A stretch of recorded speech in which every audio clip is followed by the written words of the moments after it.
السلام علیکم۔ امید ہے کہ آپ سب خیریت سے ہوں گے۔ آئیے آج کی صورت شروع کرتے ہیں۔ بسم اللہ الرحمن الرحیم۔ یا بنی اسرائیل اذکروا نعمتی التی انعمت علیکم وانی فضلتکم علی العالمین۔ شروع اللہ کے نام سے جو بڑا مہربان نہایت رحم کرنے والا ہے۔ اے یعقوب کی اولاد، یاد کرو میرے اس انعام کو جو میں نے تم پر کیا، اور یہ کہ میں نے تمہیں فضیلت عطا کی تمام جہانوں پر۔ جیسا کہ عرض کیا جا چکا ہے، سورہ بقرہ کے 5ویں رکوع سے 14ویں رکوع تک، بلکہ 15ویں رکوع کی پہلی 2 آیات بھی شامل کر لیجئے۔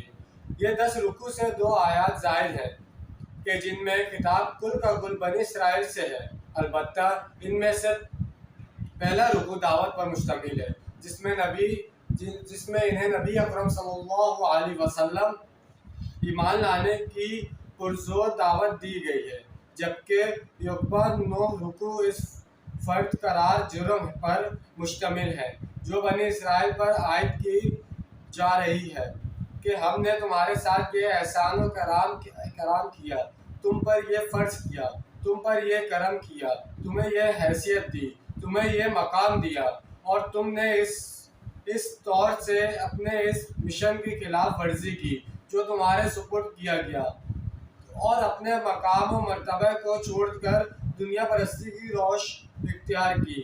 ان 9 رکوعوں میں بنی اسرائیل کی تاریخ کا ایک بہت بڑا حصہ اس کے خدوخال سمیت آ گیا ہے، لیکن اصل میں یہ امت مسلمہ کے لیے بھی ایک پیشگی تنبیہ ہے کہ کوئی مسلمان امت جب بگڑتی ہے تو اس میں یہ خرابیاں آ جاتی ہیں۔ چنانچہ اس بارے میں رسول اللہ صلی اللہ علیہ وسلم کی حدیث میں موجود ہے۔ حضرت عبداللہ بن عمر رضی اللہ عنہ سے مروی ہے کہ رسول اللہ صلی اللہ علیہ وسلم نے ارشاد فرمایا، ترجمہ: میری امت پر بھی وہ سب حالات وارد ہو کر رہیں گے جو بنی اسرائیل پر آئے تھے، بالکل اسی جیسے ایک جوتی دوسری جوتی سے مشابہ ہوتی ہے۔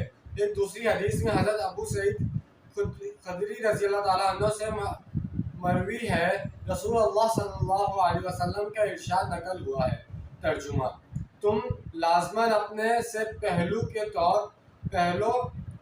طور طریقوں کی پیروی کرو گے، بالش کے مقابلے میں بالش اور ہاتھ کے مقابلے میں ہاتھ، یہاں تک کہ اگر وہ گوہ کے بل میں گھسے ہوں گے تو تم بھی گھس کر رہو گے۔ ہم نے عرض کیا، اے اللہ کے رسول صلی اللہ علیہ وسلم، یہود نصاری کی؟ آپ صلی اللہ علیہ وسلم نے فرمایا، تو اور کس کی؟ ترمذی کی مذکورہ بلا حدیث میں تو یہاں تک الفاظ آتے ہیں کہ حتیٰ ان قال منہم من آتاء علیہ لکان فی امتی من یصنع ذلک، یعنی اگر ان میں کوئی بدبخت ایسا اٹھا ہوگا جس نے اپنی ماں سے اعلان زنا کیا تھا، تو تم میں سے بھی کوئی شکی ایسا ضرور اٹھے گا جو یہ حرکت کرے گا۔ اس اعتبار سے یہ محض اگلوں کی داستان ہے کہ مصداق یہ ہمارے لیے ایک آئینہ ہے، اور ہمیں ہر مرحلے پر سوچنا ہوگا، دروں بنی کرنی ہوگی کہ کہیں اسی گمراہی میں ہم بھی تو مبتلا نہیں۔ دوسرا اہم نکتہ پہلے سے ہی یہ سمجھ لیجئے کہ سورہ بقرہ میں جن سے اس 6 رکوع کا آغاز ہو رہا ہے، یہ 2 آیتیں بائنہ 15ویں رکوع کے آغاز میں پھر آئیں گی۔ ان میں سے پہلی آیت میں تو شوشے بھر کا فرق بھی نہیں ہے، جبکہ دوسری آیت میں صرف الفاظ کی ترتیب بدلی ہے، مضمون وہی ہے۔ یوں سمجھیں کہ یہ گویا 2 بریکٹ ہیں، اور 9 رکوع کے مضامین ان 2 بریکٹوں کے درمیان ہیں، اور سورہ بقرہ کا 5واں رکوع جو ان بریکٹوں سے باہر ہے، اس کے مضامین پر بریکٹوں کے اندر کے سارے مضامین سے ضرب رکھا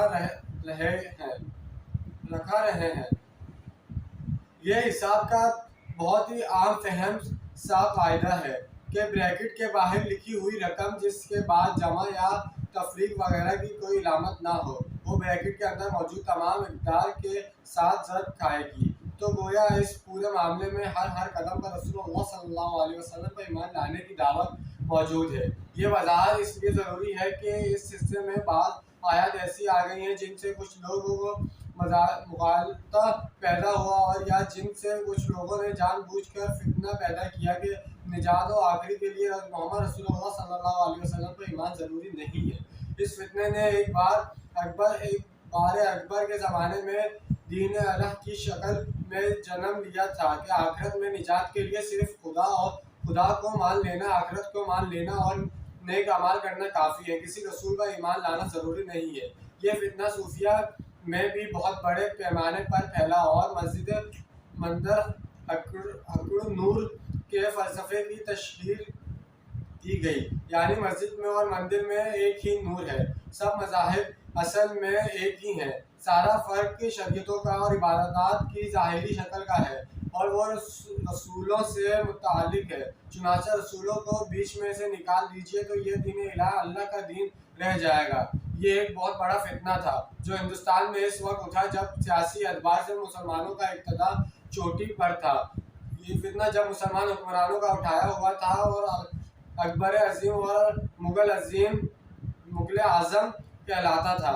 اس کے پیش کردہ دین کا فلسفہ یہ تھا کہ دین محمد صلی اللہ علیہ وسلم کا دور ختم ہو گیا، نعوذ باللہ، وہ 1000 سال کے لیے تھا، اب دوسرا 1000 سال الف ثانی ہے اور اس کے لیے نیا دین ہے۔ اسے دین اکبری بھی کہا گیا اور دین الہ بھی۔ سورہ بقرہ کے اس حصے میں ایک آیت آئے گی جس سے کچھ لوگوں نے اس دین الہ کے لیے استدلال کیا تھا۔ ہندوستان میں 20ویں صدی میں یہ فتنہ پھر اٹھا جب گاندھی جی نے متحدہ وطنی قومیت کا نظریہ پیش کیا۔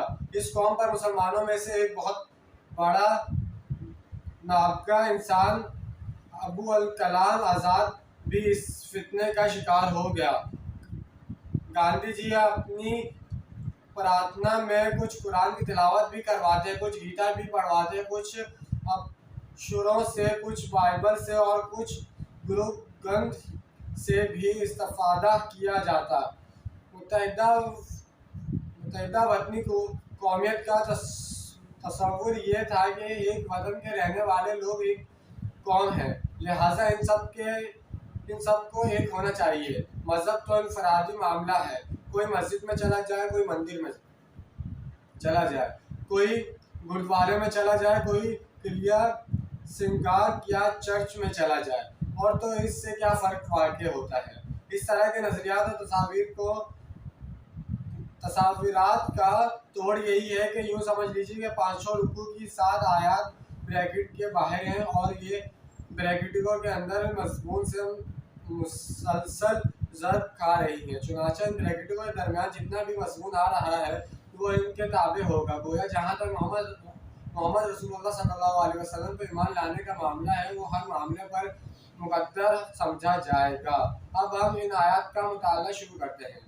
اس کی وضاحت گزشتہ رکوع میں ہو چکی ہے، لیکن یہاں آگے جو الفاظ آ رہے ہیں وہ بہت زوردار ہیں۔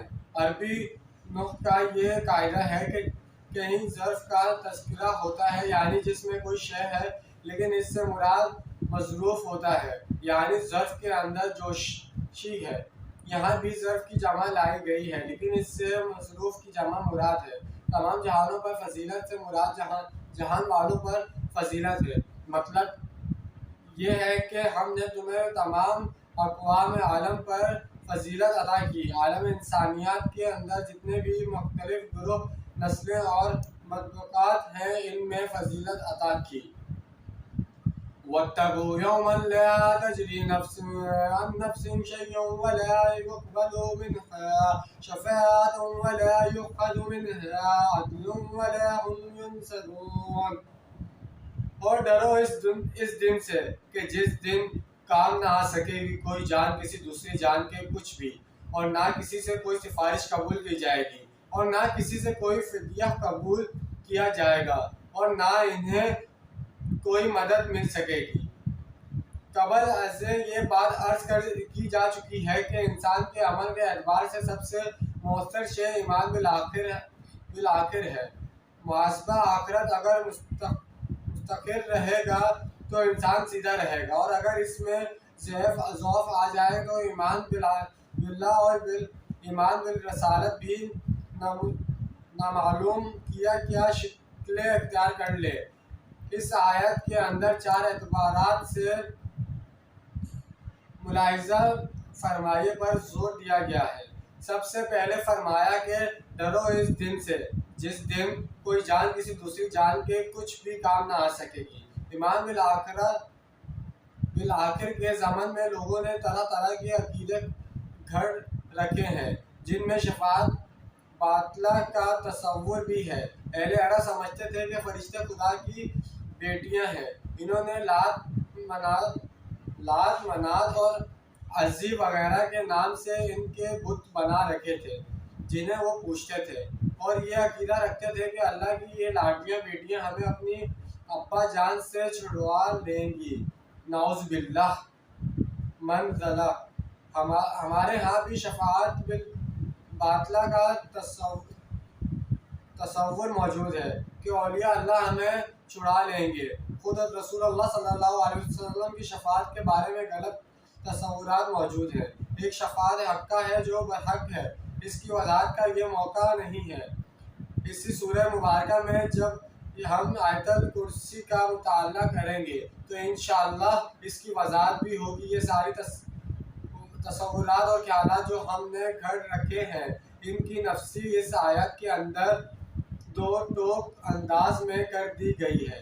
اس کے بعد اللہ تعالیٰ کی طرف سے بنی اسرائیل پر جو احسانات و انعامات ہوئے اور ان کی طرف سے جو ناشکریاں ہوئی اور ان کا تذکرہ بڑی تیزی کے ساتھ کیا گیا۔ واضح رہے کہ یہ واقعات کئی سو برسوں پر محیط ہیں اور ان کی تفصیل مکی صورتوں میں آ گئی ہے۔ ان واقعات کی سب سے زیادہ تفصیل سورہ اعراف میں موجود ہے۔ یہاں پر تو واقعات کا پہ تذکرہ کیا جا رہا ہے، جیسے کسی ملزم پر فرد و قرار جرم عائد کی جاتی ہے تو اس میں سب کچھ گنوایا جاتا ہے کہ تم نے یہ کیا اور یہ کیا۔ تو جیسے کہ آج ہم نے سورہ بقرہ کی 2 آیتیں کی ہیں، تو اس آیت سے مطلب بنی اسرائیل کا جو بھی قصہ تھا، جو بھی ان کے اوپر انعامات کی بارش ہوئی تھی، پھر ان کے جو مسئلے آئے تھے، جتنی اللہ تعالیٰ کی طرف سے عذاب وغیرہ جو کچھ بھی آیا تھا، جو مطلب غلط ماننے لگ گئے تھے بیچ میں، جو مطلب رسول اللہ صلی اللہ علیہ وسلم کو پھر مان نہیں رہے تھے، الگ الگ سے جو فتنے اس ٹائم پہ پیدا ہوئے، تو ان سب چیزوں کے بارے میں ابھی آئے گا۔ آگے کے جتنے رکوع آ رہے ہیں، تقریباً 14واں رکوع پورا اور 15ویں رکوع کی 2 آیتیں شروع کی ہوگی، وہاں تک پورا یہی بنی اسرائیل کے بارے میں چلے گا۔ تو انشاءاللہ اس کے بارے میں جتنا کچھ بھی ہم پڑھیں گے ہمیں اچھی نالج بھی ملے گی اور ہماری علم میں بھی اضافہ ہوگا۔ انشاءاللہ آج کی ویڈیو آپ کو پسند آئی ہوگی۔ ملتے ہیں کل کی ویڈیو کے ساتھ، اور ہمارے چینل کو سبسکرائب کرنا مت بھولیے گا تاکہ آپ ہماری آنے والی ہر ویڈیو میں ہمارے ساتھ شامل رہیے۔ شکریہ، اللہ حافظ۔